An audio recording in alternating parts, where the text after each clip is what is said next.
Alright, so let's look at a couple examples together. In example 1, they want us to find the nth roots of letters A and B. And they're telling you what n is equal to, and they're telling us what A is equal to. Remember, n is our index, and our A value is what we call your radicand.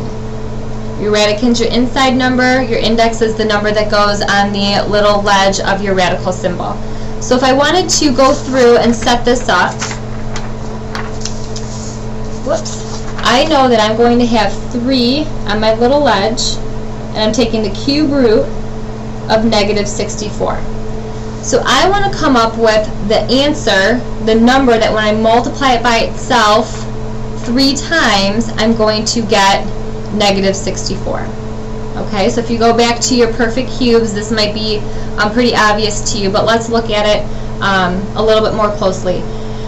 We also know that our index is odd, and we have a negative for our radicand. So we know we have one solution that we're going to get, and when it's odd and you have a negative or positive radicand, your answer is going to match the radicand's value. So in this case, since your radicand's negative, your answer is going to be a negative number.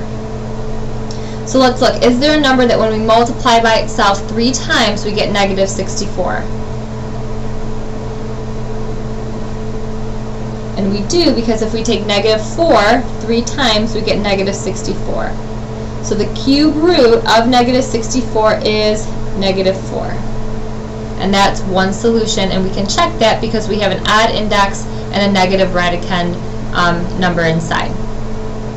For letter B, if we set this up, our n is 4, so our index is 4. Our radicand is 81. We know that our radicand is a number greater than 0, so it's a positive number, so we can assume we're going to have 2 solutions for my answer. So we need to come up with numbers that when we multiply them by itself 4 times, we get 81. So in this case, if you guys know your perfect fourth powers, 3 times 3 times 3 times 3 gives us 81. But negative 3 times negative 3 times negative 3 times negative 3 also gives us 81. So since I get 81 both of these times, I know I'm going to have 2 solutions, positive and negative 3. In example 2, they want us to solve the equations in letters A and B. Okay, so solving means I actually need to work my opposite operations to solve for my missing variable, which is x. So in this case, I have 2 times x to the 4th is equal to 162. I'm going to treat this the exact same way I would have always treated my x if I had just had 2x is equal to 162. So I'm going to treat it the same way I've always treated problems like this. Okay? So the first thing I'm going to do is I'm going to divide 2 from both sides. My 2's cancel out, so I'm left with x to the 4th is equal to 81. Well, we just got done looking at the numbers up here, but we'll look at it one more time. Since x is to the 4th power is equal to 81, to undo my 4th power, I have to 4th root both sides. Okay? Because my x is to the 4th power, I have to undo the 4th power. My opposite operation of powers is roots. So I match up the numbers. So since it's x to the 4th, I'm taking the 4th root.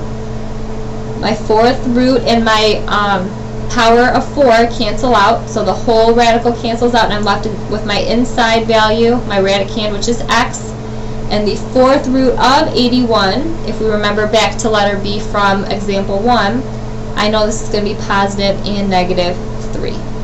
So my answer for letter A is positive and negative 3. Letter B is a little bit different than letter A in the fact that my variable is inside the parentheses and the whole grouping is being raised to the 3rd power. So I can't just add 3 to both sides right off the bat because I have to work on my power of 3 first. I have to go from the furthest numbers away from my x to get to the numbers closest to my x. So I have to work with my 3 first. So since this entire grouping is being raised to the 3rd power, the only way I can undo a 3rd power is to cube root it. I'm going to cube root both sides. So x minus 3 cubed gets cube rooted on my left. Do the same thing to the right hand side. I'm going to cube root my 8. My cube root, my radical symbol, and my power all cancel out, so I'm left with x minus 3 equals, well, the cube root of 8 is, if you can remember back, what number multiplied by itself 3 times gives us 8. You'll know that that answer is 2. Now that I got rid of my power, I can just simply solve for x the same way I've always solved for x. Add 3 to both sides, so x should be equal to 5 for letter B. Okay, so right now we're going to take a little bit of a break.